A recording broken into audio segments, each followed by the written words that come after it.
ইংরেজিতে কখন আমরা দি পড়ব এবং কখন আমরা দা পড়ব। তাহলে আমাদের প্রথমে জানতে হবে ভাওয়েল কয়টি এবং কনসোনেন্ট কয়টি। ভাওয়েল হচ্ছে 5টি, এ ই আই ও ইউ, এবং কনসোনেন্ট হচ্ছে 21টি।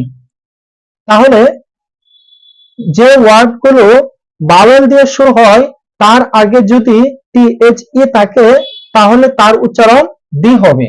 যেমন the apple, the egg, the university, the union, the elephant, তাহলে তার উচ্চারণ হবে দি, যেহেতু আমাদের এগুলো ভাওয়েল দিয়ে শুরু হয়েছে।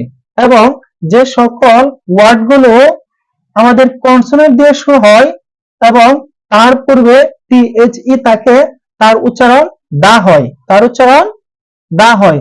যেমন the pen, the boy, the mango, the poor, the book.